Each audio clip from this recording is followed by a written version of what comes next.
આપણે અહીંયા જે તીવ્રતાનું સૂત્ર મેળવ્યું સુસંબંધ ઉદ્ગમ ને અસુસંબંધ ઉદ્ગમ માટે I બરાબર 4I0 cos સ્ક્વેર 5/2. તો સુસંબંધ ઉદ્ગમ માટે આ સૂત્રનો ઉપયોગ કેમ ન થાય? અસુસંબંધ ઉદ્ગમ તો આપણે આગળના વિડીયોમાં સમજવાના છે. તો જો સમજો, આ બે ઉદ્ગમ છે, S1 અને S2, આવા બે ઉદ્ગમ છે. એમાંથી ઉદ્ભવતા તરંગો કોઈ G બિંદુ પર, કોઈ યાદચ્છિક બિંદુ G પર જઈને સંપાત થાય, અને આ બે તરંગો વચ્ચેનો કડા તફાવત જો phi બરાબર 0, 2π, 4π, 6π, આગળ 8π એટલે છેલ્લે 2nπ હોય, તો જો આ તો કોની શરત થઈ? સહાયક વ્યતિકરણની હોય, તો તે સહાયક વ્યતિકરણની શરત થશે. અને જેથી તીવ્રતા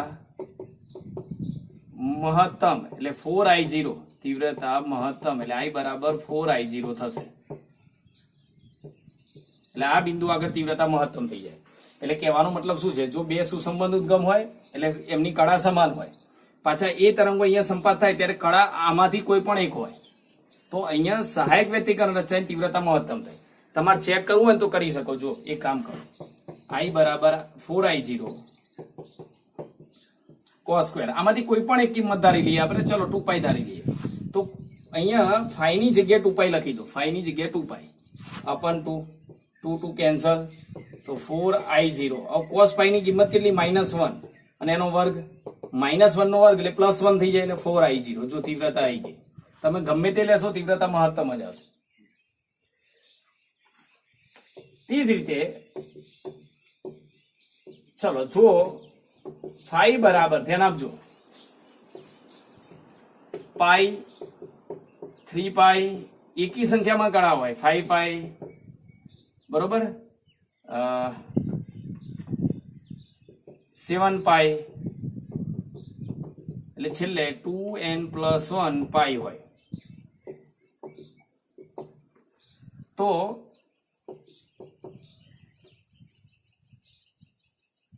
તે વિનાશક વ્યતિકરણની શરત છે, વિનાશક વ્યતિકરણની શરત છે. અને જેથી બંને તરંગો એકબીજાનો વિનાશ કરે, મતલબ જેથી તીવ્રતા શૂન્ય થાય છે. તીવ્રતા I બરાબર 0 થશે, તીવ્રતા શૂન્ય થશે.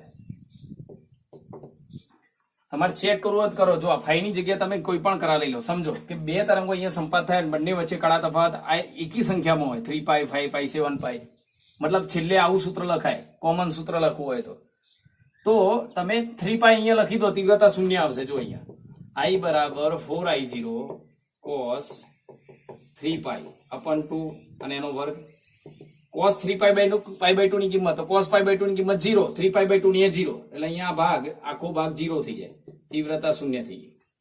તો માટે આ વિનાશક વ્યતિકરણ. અસુસંબંધ ઉદ્ગમમાં શું થાય એની ચર્ચા આપણે આગળના વિડીયોમાં કરીએ છીએ. જય હિન્દ વિદ્યાર્થી મિત્રો. આપણે આગળના વિડીયોમાં સુસંબંધ ઉદ્ગમ એટલે શું એ સમજી લીધું. પછી બે સુસંબંધ ઉદ્ગમોમાંથી ઉદ્ભવતા તરંગો કોઈ બિંદુ આગળ સંપાત થાય તો ત્યાં તીવ્રતા કેટલી રચાય, એ બિંદુ આગળ સહાયક વ્યતિકરણ રચાતું હોય તો તીવ્રતા મહત્તમ થાય, વિનાશક વ્યતિકરણ રચાતું હોય તો તીવ્રતા શૂન્ય થાય. આ બધી બાબતો સમજ્યા.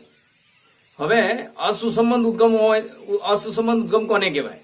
અને એ અસુસંબંધ ઉદ્ગમોમાંથી કોઈ પ્રકાશના તરંગો અથવા તો કોઈ બીજા તરંગો એ કોઈ બિંદુ આગળ જઈને સંપાત થાય તો ત્યાં તીવ્રતા કેટલી થાય એ બાબત અહીંયા સમજવાની છે.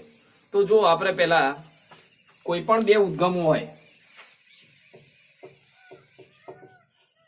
કોઈ પણ બે ઉદ્ગમો વડે કોઈ બિંદુ પર મળતી તીવ્રતા, કોઈ બિંદુ પર પરિણામી તીવ્રતા, જો સુસંબંધ ઉદ્ગમ હોય કે અસુસંબંધ ઉદ્ગમ હોય, એનું કોમન સૂત્ર આપણે મેળવ્યું હતું 4I0 cos સ્ક્વેર 5/2.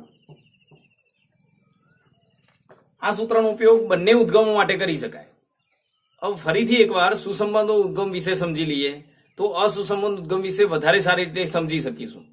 તો જો અહીંયા પહેલા તો હું અહીંયા સહાયક વ્યતિકરણ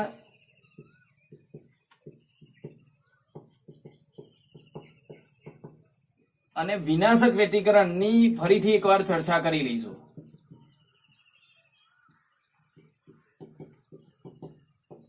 સહાયક વ્યતિકરણમાં પથ તફાવત શું હતો યાદ કરો. બે તરંગો વચ્ચેનો પથ તફાવત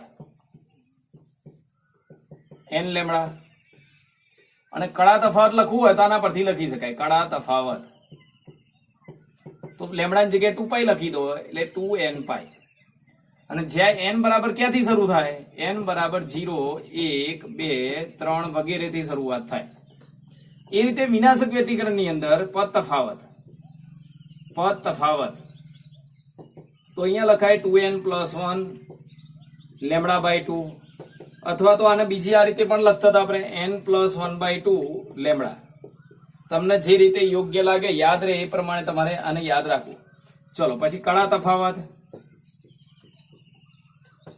તો ખાલી આમાં કરવાનું શું? લેમડાની જગ્યાએ 2π લખી દેવાનું એટલે 2n + 1 લેમડાની જગ્યાએ 2π એટલે 2 2 ઉડી જાય એટલે આ રીતે આવે. અને જ્યાં n ક્યાંથી શરૂ કરવાનો? n પણ શરૂઆત 0, 1, 2, 3 થી શરૂ કરવાનું. હવે જોજો, હવે ધ્યાન આપજો. ધારી લો કે આ બે સુસંબંધ ઉદ્ગમો છે અને સામે અહીંયા પડદો રાખેલો છે. એટલે આપણે જે ટોપિક શરૂ કર્યો અને એમાં જે સુસંબંધ ઉદ્ગમો સમજ્યા એ સોય વડે પાણીમાં ઉદ્ભવતા તરંગો હતા. સુસંબંધ ઉદ્ગમો પાણીમાં ઉત્પન્ન કરેલા આપણે, બરોબર. અહીંયા પ્રકાશના ઉદ્ગમો આપણે લઈ શકીએ અને એ આગળ આપણે જોઈશું. યંગે એ સુસંબંધ ઉદ્ગમ કેવી રીતે મેળવી શકાય એનો એક પ્રયોગ કરેલો. પેલા એ સુસંબંધ ઉદ્ગમ એટલે શું એની વાત કરી લો. જો આપણે શું કરેલું આગળ જે પ્રયોગ જોયો તો એમાં બે સોય પાણીને અડકે એ રીતે ઉધવા રાખેલી. યાદ કરો તમે, અને ના ખબર હોય તો તમે આગળનો વિડીયો જોઈને ચેક કરી શકો છો. બે સોયને પાણીને અડકે સપાટીને એ રીતે ઉધવા રાખવામાં આવે અને પછી એક સાથે એક જ દિશામાં ઉપર નીચે આવર્ત ગતિ કરાવવામાં આવે તો પાણીની અંદર સમાન કળા ધરાવતા તરંગો ઉત્પન્ન થાય છે. એટલે જે તરંગો ઉત્પન્ન થાય એના કળા સમાન હોય. એટલે એનો મતલબ શું કે ધારી લો કે અહીંયાથી કોઈ તરંગ અને અહીંયાથી કોઈ તરંગ અહીંયા સંપાત થયો તો શરૂઆત જ્યારે થાય ને ત્યારે કળા સરખી હોય. ઉદ્ગમોમાંથી ઉદ્ભવતા તરંગોની કળા સમાન હોય એવા ઉદ્ગમોને સુસંબંધ ઉદ્ગમ કહેવાય. અહીંયાથી તરંગો અહીંયા આવીને સંપાત થયા. આ જો આ રીતે. હવે જો આ તરંગો વચ્ચેનો પથનો તફાવત કેટલો તમે જાતે વિચારો તો બિલકુલ મધ્યમાં અહીંયા સંપાત થાય છે પડદા પર. પ્રકાશના તરંગો હોય અને અહીંયા સંપાત થતા હોય તો આ જેટલું અંતર કાપે છે એટલું જ અંતર આ કાપે છે. મતલબ આના જેટલા તરંગો હશે એટલા જ આના તરંગો હશે. મતલબ બંનેની કળા સરખી હશે તો કળાનો તફાવત 0 થશે. અથવા તો તમે એવું લખી શકો n બરાબર પહેલા 0 લખો તો પથનો તફાવત 0. આ 5 મીટર અંતર કાપે તો આ 5 મીટર, કારણ કે બંને બિલકુલ મધ્યમાં સરખું અંતર કાપે છે તો પથ સરખો છે તો પથનો તફાવત 0 થાય. એટલે n ની જગ્યાએ 0 લખો તો પથ તફાવત 0 આવ્યો. મતલબ સહાયક વ્યતિકરણ. અને સહાયક વ્યતિકરણ હોય તો અહીંયા તીવ્રતા મહત્તમ થાય. કેટલી થાય આપણે જોઈ હતી 4I0 મહત્તમ તીવ્રતા. એટલે આ બિંદુ આગળ તમે જુઓ પડદા પર તો અહીંયા પ્રકાશિત ભાગ દેખાય. હવે તરંગો ધારો કે અહીંયા સંપાત થયા. હા, આ બિંદુ આગળ અને ત્યાં કળા તફાવત પાઈ થતો હોય. સમજો અહીંયા 0 કળા તફાવત હતો, અહીંયા પાઈ. કળા તફાવત પાઈ અહીંયા ના આવે. જુઓ કળાનો તફાવત પાઈ. n ની જગ્યાએ તમે 1 મૂકો તો 2π થઈ જાય. n ની જગ્યાએ 0 મૂકો તો 0 થઈ જાય. એટલે બેકી સંખ્યામાં કળા તફાવત આવે તો સહાયક વ્યતિકરણ, એકી સંખ્યામાં કળા તફાવત આવે તો વિનાશક વ્યતિકરણ. જો અહીંયા 0 પાઈ આવશે. જો n ની જગ્યાએ 0 મૂકો તો 2 × 0 એટલે 0, તો 1 × પાઈ એટલે પાઈ. તો કળા તફાવત પાઈ આવ્યો. અહીંયા કળા તફાવત પાઈ થયો. મતલબ અહીંયા વિનાશક વ્યતિકરણ અને તીવ્રતા 0 થાય. વિનાશક વ્યતિકરણ ન્યૂનતમ. એટલે આ ભાગ અપ્રકાશિત દેખાય પડદા પર. હવે એના પછી અહીંયા જુઓ, અહીંયા પ્રકાશના તરંગો સંપાત થાય ઉપર અહીંયા. હા, તો પેલા કળા તફાવત 0 હતો, પછી કળા તફાવત પાઈ થયો. હવે કળા તફાવત 2π થાય. તો અહીંયા જો 2π આવશે, એની જગ્યાએ 1 મૂકો તો 2π. સહાયક વ્યતિકરણ એ તીવ્રતા મહત્તમ થાય. એટલે અહીંયા મહત્તમ તીવ્રતા 4I0 જેને લખીએ છીએ. પછી 3π કડા તફાવત હોય તો અપ્રકાશિત ભાગ, પછી 4π કડા તફાવત થતો હોય તો પ્રકાશિત ભાગ. એટલે અહીંયા મહત્તમ તીવ્રતા મળે 4I0. તો ઉપર જે રીતે થાય એ રીતે નીચે પણ એટલું થાય. જો એટલા જ અંતરે, આમ ઉપર જેટલા અંતરે છે એટલા નીચે અંતરે પ્રકાશિત ભાગ, પછી પ્રકાશિત, પછી અપ્રકાશિત, પછી પ્રકાશિત, પછી અપ્રકાશિત, પછી પ્રકાશિત. મતલબ સમજો કે જો કડા તફાવત 0, 2π, 4π, 6π બેકી સંખ્યામાં કડા તફાવત થાય તો સહાયક વ્યતિકરણ રચાય, ત્યાં તીવ્રતા મહત્તમ થાય. અને જો એકી સંખ્યામાં કડા તફાવત થાય, તમે 1, 2, 3 મૂકતા જાઓ એકી સંખ્યામાં જ આવશે, મતલબ π, 3π, 5π, 7π આવું જ આવશે. અને જો એકી સંખ્યામાં કડા તફાવત હોય તો વિનાશક વ્યતિકરણ, ત્યાં પ્રકાશિત ભાગ રચાય. તો બે સુસંબંધ ઉદ્ગમો હોય, એમાંથી ઉદ્ભવતા તરંગો જ્યારે કોઈ બિંદુ પર સંપાત થાય, કોઈ જુદા જુદા બિંદુ હોય પડદા પર, ત્યારે ત્યાં મહત્તમો અને ન્યૂનતમો રચાય છે. પ્રકાશિત, અપ્રકાશિત, પ્રકાશિત, અપ્રકાશિત, પ્રકાશિત, અપ્રકાશિત આવા ભાગ રચાય, જેને મહત્તમો ન્યૂનતમો કહેવાય. અને આને કહેવાય સ્થિત વ્યતિકરણ. અને સ્થિત વ્યતિકરણ કેમ કહેવાય એનું કારણ, આવી સ્થિત ભાત રચાય, પ્રકાશિત, અપ્રકાશિત, એને સ્થિત વ્યતિકરણ કહેવાય. હવે અહીંયા સુસંબંધ ઉદ્ગમોની કળા છે સમય સાથે બદલાતી નથી, અચળ છે. એટલે અહીંયા કળાનો તફાવત છે અચળ રહેશે. પાઈ હશે તો પાઈ જ રહેશે, 2π હોય તો 2π રહે, 3π હોય તો 3π, 4π હોય તો 4π. કળાનો તફાવત જે તે બિંદુ આગળ બદલાશે નહીં.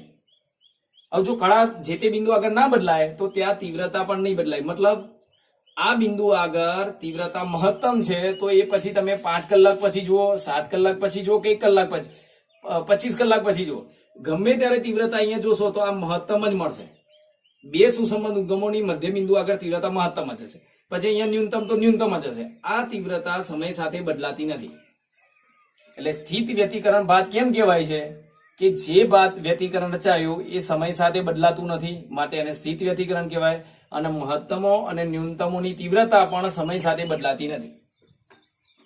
એટલે સુસંબંધ ઉદ્ગમોનો ફાયદો શું, જે જગ્યાએ સુસંબંધ ઉદ્ગમો વડે જે બિંદુએ સહાયક વ્યતિકરણ ત્યાં તીવ્રતા મહત્તમ, વિનાશક વ્યતિકરણ ત્યાં ન્યૂનતમ, પાછી આ તીવ્રતા સમય સાથે કોઈ ફેર ના પડે, એટલે આ જે વ્યતિકરણ થયું એને સ્થિત વ્યતિકરણ કહેવાય. એટલે સુસંબંધ ઉદ્ગમોના કિસ્સામાં આપણે સ્થિત વ્યતિકરણ મેળવી શકીએ. પણ અસુસંબંધ ઉદ્ગમો હોય તો શું થાય, તો અસુસંબંધ ઉદ્ગમો હોય તો હવે યાદ રાખો. હવે ધારી લો કે આ બે ઉદ્ગમો છે, આની જે કળા છે એ સતત સમય સાથે અસ્તવ્યસ્ત બદલાય. ઉદાહરણ તરીકે પાણીમાં આપણે જે સોય રાખી હતી, પાણીની સપાટીને અટકે, આપણે શું કરતા હતા, એક સાથે એક સમાન દિશામાં ઉપર નીચે આવર્ત ગતિ કરાવતા હતા. એની જગ્યાએ કોઈ વ્યક્તિ છે અસ્તવ્યસ્ત આવર્ત ગતિ કરાવે આમ સોય વડે, તો એમાં જે ઉદ્ભવતા જે તરંગો હશે એની કળા જુદી જુદી હશે, બદલાતી જ હશે. હવે જો અહીંયાથી ઉદ્ભવતા તરંગોની કળા બદલાય તો પહેલા અલગ હોય પછી અલગ થાય, તો અહીંયા કળા તફાવત બદલાય. હવે કળા તફાવત ધારો કે પહેલા પાઈ હતો તો વિનાશ ન્યૂનતમ, પછી 2π થાય તો મહત્તમ, પછી 3π થાય તો ન્યૂનતમ. એટલે અહીંયા તીવ્રતા સતત બદલાતી જાય. એટલે પડદા પરના બિંદુઓએ મહત્તમો અને ન્યૂનતમો સમય સાથે સતત બદલાય. એટલે કે વ્યતિકરણ ભાતમાં પણ ફેરફાર થાય. કહેવાનો અર્થ એવો છે કે આ બિંદુ પાસેની ખાલી એક જ બિંદુએ આપણે ચર્ચા કરીએ, અહીંયા સતત કળા બદલાય છે તો કળા તફાવત અહીંયા બદલાશે. કળાનો તફાવત બદલાય તો અહીંયા તીવ્રતા પહેલા 0 હોય તો પછી 4I0 થઈ જાય, પછી 0, પછી 4I0, સતત વધઘટ થાય. તો આવી સ્થિતિમાં આપણે શું કરી શકીએ, તો સરેરાશ તીવ્રતા લઈ શકીએ. બરોબર, આપણને ખબર છે કે કોઈ મૂલ્ય ઓછું હોય ને વધારે હોય તો આપણે કયું ગણવાનું, તો સરેરાશ ગણવાનું. એટલે અહીંયા તીવ્રતા પણ સરેરાશ ગણવી પડશે. તો જે ઉદ્ગમોની કળા સમય સાથે સતત બદલાય છે એવા ઉદ્ગમોને અસુસંબંધ ઉદ્ગમો કહે છે. હવે એના વડે તીવ્રતા કેવી રીતે મળે, ચલો આપણે તો સમજીએ કેવી રીતે લખાય. જો આપણે જે સુસંબંધ ઉદ્ગમ ને અસુસંબંધ ઉદ્ગમ વિશે સમજ્યા એ પહેલા અહીંયા લખાય કેવી રીતે એ જોઈ લઈએ આપણે, અને ત્યારબાદ અસુસંબંધ ઉદ્ગમમાં તીવ્રતા કેવી રીતે મેળવાશે એ પણ સમજી લઈએ. તો જો પહેલા આપણે સુસંબંધની વાત કરીએ. જો બે ઉદ્ગમો સુસંબંધ હોય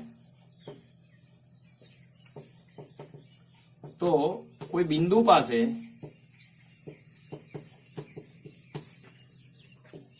કળાનો તફાવત સમય સાથે બદલાતો નથી. જે આપણે આગળ જોયો, અને જો કળાનો તફાવત બદલાય નહીં તો બદલાતો નથી. તેથી તે બિંદુ આગળ, તે બિંદુ પાસે મહત્તમો અને ન્યૂનતમો, મહત્તમો અને ન્યૂનતમો મતલબ મહત્તમ તીવ્રતા અને ન્યૂનતમ તીવ્રતા, મહત્તમો અને ન્યૂનતમો સમય સાથે બદલાતા નથી. અને તેથી અહીં મળતા વ્યતિકરણને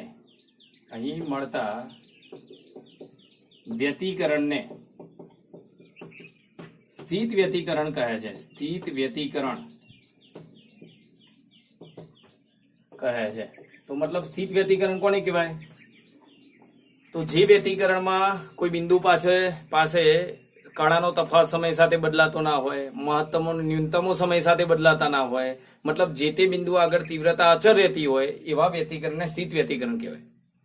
ચલો, હવે સુસંબંધ ઉદ્ગમના કિસ્સામાં સ્થિત વ્યતિકરણનું તો સમજી લીધું. હવે અસુસંબંધ ઉદ્ગમ હોય તો શું થાય? તો હવે જે ઉદ્ગમો ની કળા, જે ઉદ્ગમો એટલે કૌંસમાં આપણે સોય પણ લઈ શકીએ. આપણે સોયના ઉદ્ગમો તરીકે તરંગો ઉત્પન્ન કરતા હતા પાણીમાં. બલ્બમાંથી ઉદ્ભવતો પ્રકાશ, એના ઉદ્ગમો પણ ગણી શકીએ. જે ઉદ્ગમોની કળા સમય સાથે ખૂબ જ ઝડપથી બદલાતી હોય તેવા ઉદ્ગમોને અસુસંબંધ ઉદ્ગમો કહે છે.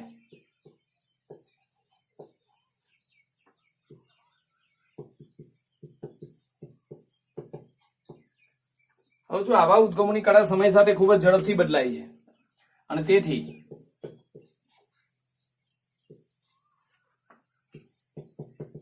કોઈ બિંદુ પાસે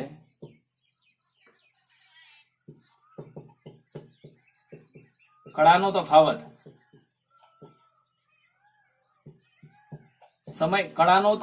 સમય સાથે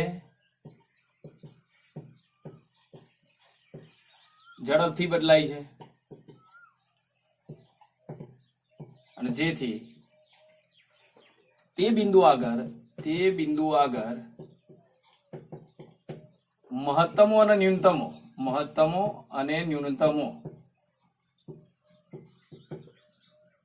પણ સમય સાથે બદલાય છે. એનો મતલબ શું થયો કે એ બિંદુ આગળ તીવ્રતા સમય સાથે બદલાશે, એટલે કે વ્યતિકરણ ભાત, એટલે કે વ્યતિકરણ પણ સમય સાથે બદલાય છે. તો એનો મતલબ એવો થયો કે અસુસંબંધ ઉદ્ગમ વડે આપણને સ્થિત વ્યતિકરણ ના મળે. જે તે બિંદુ આગળ તીવ્રતા વધે ઘટે સતત બદલાય, અને તેથી અહીં તે બિંદુ પાસે તીવ્રતા સમય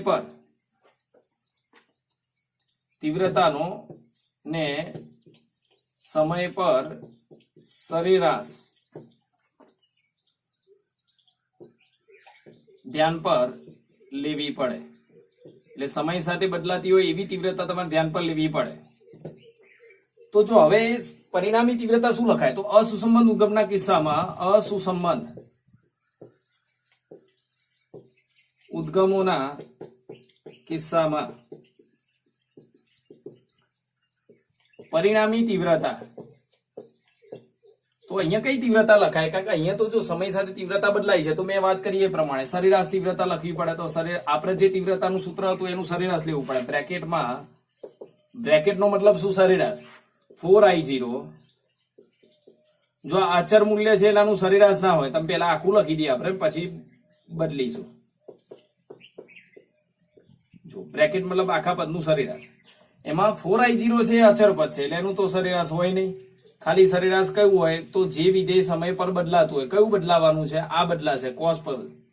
કારણ કે કળા તફાવત સમય સાથે બદલાય છે. કળા બદલાય તો કોસ પદે બદલાય.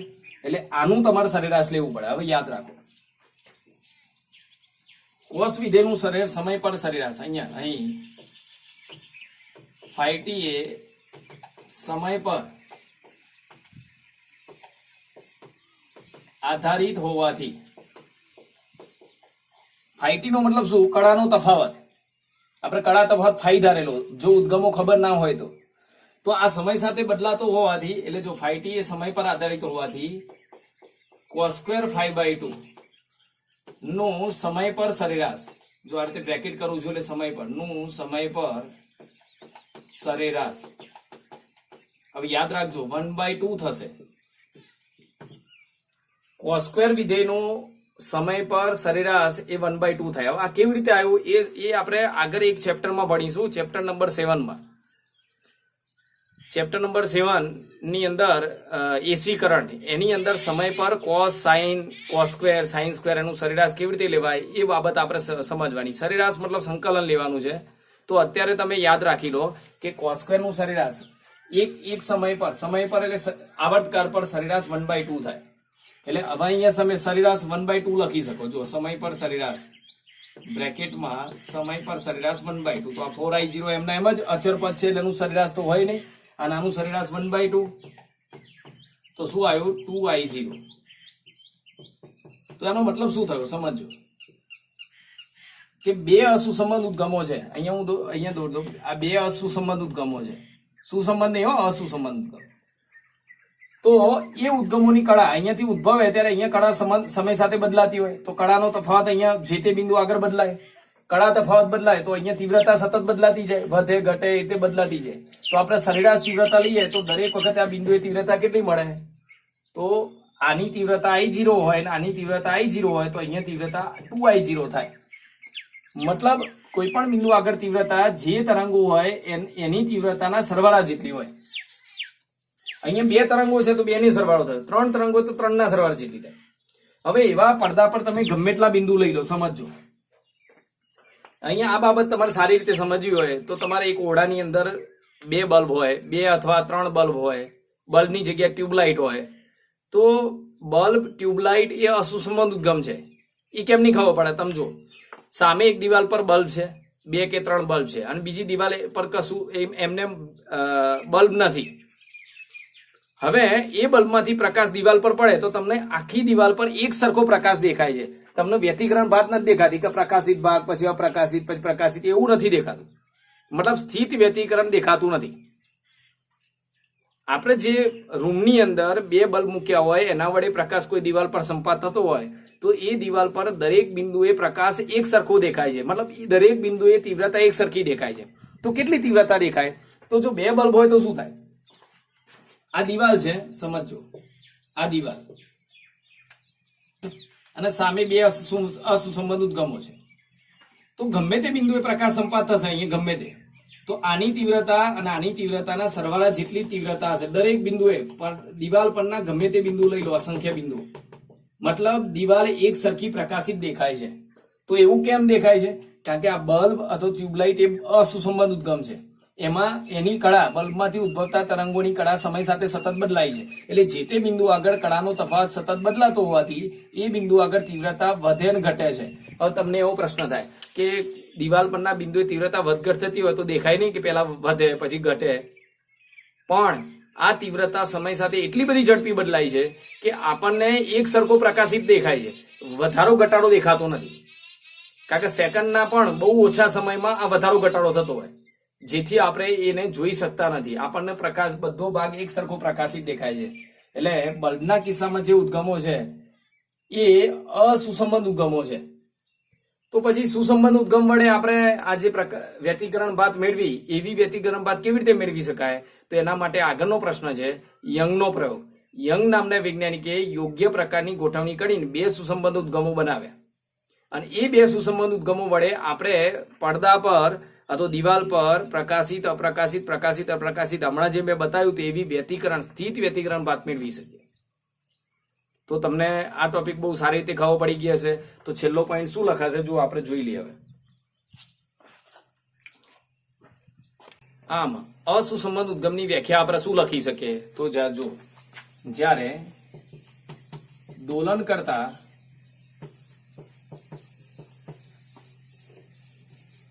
બે ઉદ્ગમો, દોલન કરતા ઉદ્ગમો ની કળાનો તફાવત સમય સાથે ખૂબ જ ઝડપથી બદલાતો હોય તો તેવા ઉદ્ગમોને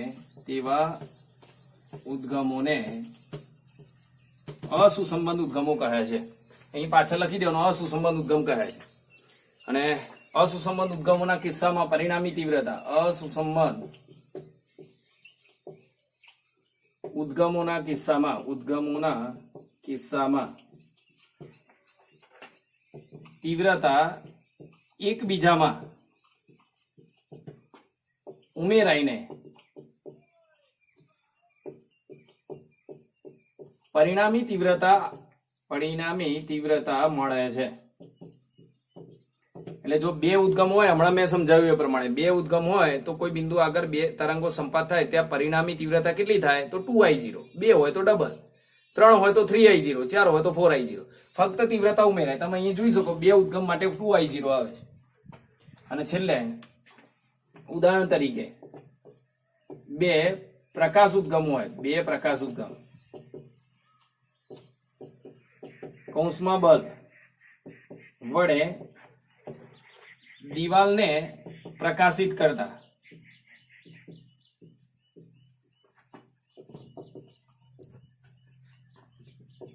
આ પ્રકારની ઘટના બને છે. કારણ કે બલ્બ એ અસુસંબંધ ઉદ્ગમ છે, એટલે દિવાલ પર ગમે તે બિંદુ પર પ્રકાશ સંપાત થાય, બે બલ્બ હોય તો દરેક બિંદુ તીવ્રતા 2I0 થાય. મતલબ આખી દિવાલ એક સરખી પ્રકાશિત દેખાય. બરોબર? તો આ રીતે આ ટોપિક સમજી શકાય.